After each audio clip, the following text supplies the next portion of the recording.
እኛ ከኢትዮጵያ ለመምጣት ጉጉቱ ስላለን ዲል የምናደርጋቸው ሰዎች በጣም ሶሪ፣ ይህ ነገር በጣም ስለሚደጋ አንደኛ እናንተን ሁሉ አታች እያደረግን ነው እኛ።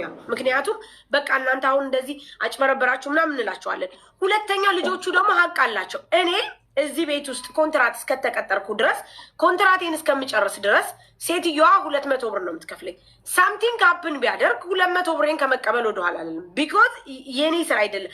የኔ ጥያቄ አንተ ከኢትዮጵያ እኔን ወደ ዱባይ እስከምታስገባኝ ድረስ 10,000 ድርሃም ካልገኝ 10,000 ድርሃም እከፍላለሁ። ከዛ በኋላ የኔ ዓላማ ዱባይ መግባት ነው።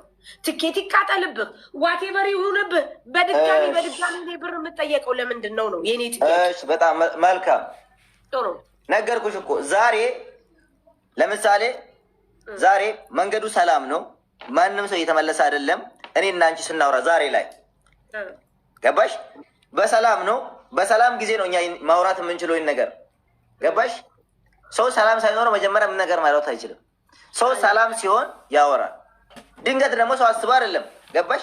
መንግስት ደግሞ መጣና መሄድ አችሉም ከተባለ ታዲያ አንቺ በሰማይ ልትመጪ ነው ወይስ በሰንበበሬት ልትመጪ ነው? ያ ሰው አንቺን እንዴት ማምጣት ይችላል? አልመጣም። እኔ እኮ የመምጣቱን አይደለም እየተናገርኩ ያለሁት። ስለዚህ ኪሳራውን ማን ነው የሚከፍለው?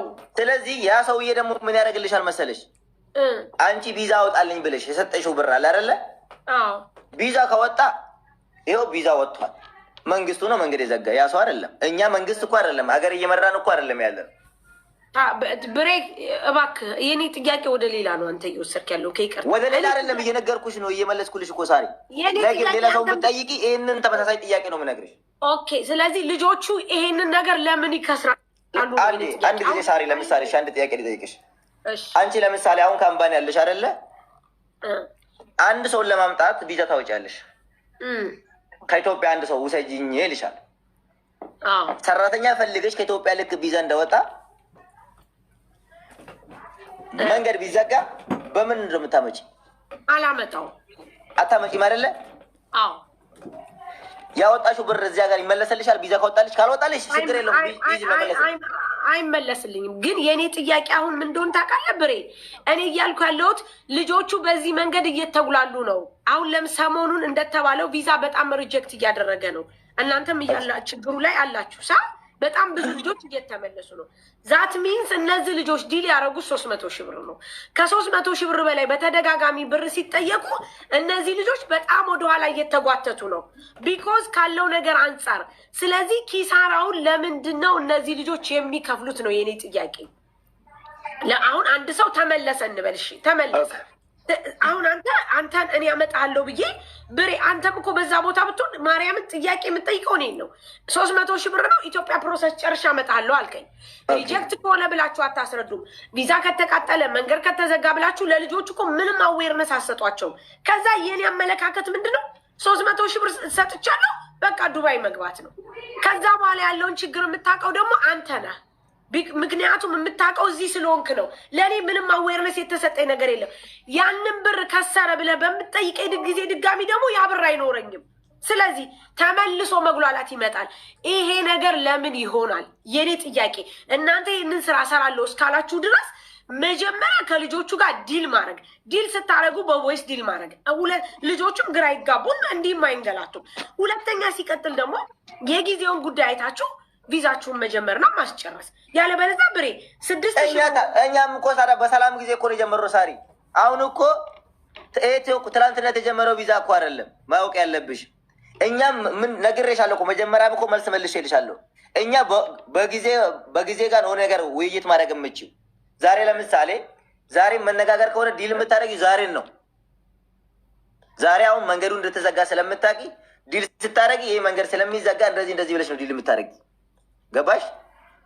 የመጀመሪያውስ አናቅምኛ መንገድ ይዘጋ አይዘጋ ምናውቀው ታምር የለም።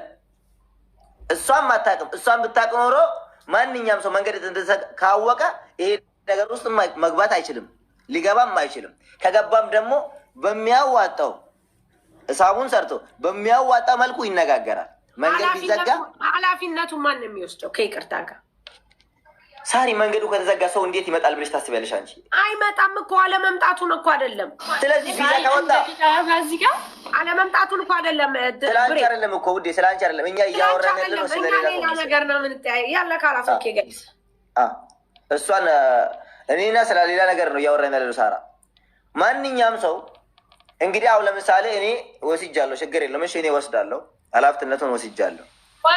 ግን ነገ ሌላ ሰውን ብትጠይቁት ማንም ሰው ያወጣውን ብር ሙሉ ብሩን አውጥቶ ሊሰጣችሁ አይችልም። ያወጣውን ብር ሂሳብ ቆርጦ ነው ሰው መስጠት የሚችለው። ሁሉም ሰው ይኖራል ማለት አይደለም። ሰው ማንኛውም ሰው ይህ ስራ ሲሰራ ለምሳሌ አሁን አንቺ አንዴ ብሬ የውልክ ብሬ ልንገርክ፣ መጀመሪያ ዲል ማድረግ ያለባችሁ ለምሳሌ እኔን ሳሪ የምታመጣኝ ከሆነ መሲ ሳሪ ወይ ብሬ እኔን የምታመጣኝ ከሆነ መሲ ስትመጪ ወጪዎች ሆኖ የመንግስት ስህተት ወይ ደግሞ የአንድ ሀገር ስህተት ከሆነ ይሄን ወጪ የምትሸፍኙ አንቺ ነሽ ብላችሁ ተነጋገሩ። ከመጨቃጨቅ የሆነ ሀፕን ቢፈጠር የትኬት የቪዛ ብር የምትከስሪው አንቺ ነሽ ብላችሁ ዲል አድርጉ። አንደኛ። ሁለተኛ ነገር ደግሞ አይ በቃ ጠቅላላ ወጪው 470 ሺህ ብር ነው ምንም ቢፈጠር ብለህ ደግሞ ከሆነ ብሬ ኃላፊነቱን ሳሪ ናት የምትወስደው ማለት ነው። ስለዚህ ይሄንን ወደ ጎን እንተው፣ የሁሉም ደላላ እንትን ስለሆነ ማለት ነው።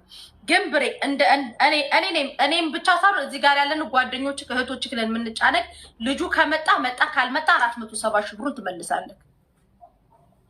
እኔ እኮ ችግር የለውም መሲ። እኔ እኮ ተናገረ ቅድም አንቺ እኮ ነግረሽኛል አይደል? እኔ ከተቀበየሻለሁ።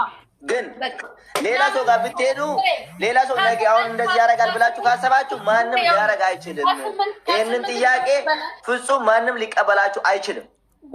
ብሬ በቃ አምጣው ልጁን በቃ ነው ሳሪ። አንቺ ለአንቺ መልስ ልመልስልሽ፣ አንቺ ላወራሽው መልስ ልመልስልሽ። ነገ አሁን የሆነ ሰው መጥቶ ቪዛ አውጥቶ እዛ ጋር ቢመለስ ሰው ብር ይመልስልኛል ብለሽ ካሰብ ተሳስተሻል። ሰው ሊመልስልሽ አይችልም። የአንተ በቪዛ እኮ አይደለም ከኤርፖርት መመለስ ነው። ምንድን ያልሽኝ? የዚህ የልጁ ከኤርፖርት መመለስ አይደለም የቪዛ ነው እንዴ? አይደለም እኮ ነው። ልጁም ከሪፖርት በመለሱ ነው እሱ። የኔም እንደዛው ነው። ሪፖርት ደርሰው በመለሱ ነው። እኔ እኮ ግን ጥያቄ አሁንም አልተመለሰልኝም። ይቅርታ። እኔ ጥያቄን እኮ እየመለስኩልሽ ነው መሲ። አንቺ አንድ ጊዜ ተይና እኔ ለሳሪ ልመልስላት። አንድ ሰው በሰላም ጊዜ ያለው ነው። ጦርነት ከተነሳ በኋላ እኮ ጦርነት ተነሳ ነው። ጦርነት ውስጥ እንዴት ነው ሰው እንደዚህ ሊሆን ይችላል? ይሄ እኮ እንደ ጦርነት መሉት። ሰው በሰላም ጊዜ ነው የሚያወራ፣ በሰላም ጊዜ ነው ከሰው ጋር የሚነጋገረው። ያቺ ልጅ የሆነ አግሪመንት የምታደርገው በሰላም ጊዜ ነው። ሁሉም ሰው በሰላም ጊዜ ውይይት ያደርጋል። ጦርነቱ ደግሞ ሲነሳ ወዴት ነው የሚሆነው? ሰው መሸሽ ነው አይደለ? እንደዛ ማለት እኮ ነው ሳሪ። አሁን አንቺ የጠየቅሽው ጥያቄ እንደውም አሁን አንተ እንደውም ብሬ እያወራ ያለው አሁን ስለተመለሰው ነገር ነው። ይሄ አሁን ያንተ እሺ መመለስ ነው እንበል፣ ሪፖርት ነው ሳይመለስ ቪዛ እንዲሆነ እንዲተፈጠረ እንዲተባለ እንዲተደረገ እያለ ስንቱ ነው በድጋሚ ብር ካላለ ስንቱ ሜዳ ላይ የሚያስቀረው። ለምሳሌ እኔ አንዳንድ ጊዜ እዚህ ሀገር ውስጥ አሁን ለምሳሌ ሪጀክት ይላል ቪዛ። ገባሽ? አሁን ለምሳሌ ቪዛ አፕላይን አድርጌ ሪጀክት ይላል። ሪጀክት ያለው እኔ ሪጀክት ያለበት ብሬ ብር ወስዶኛል ካለ ይኸው እዚህ ፊት ለፊት መምጣት ይችላል። እኔ ሪጀክት ካለ ያ ሰው እዚህ ሀገር ስላስገባ ድረስ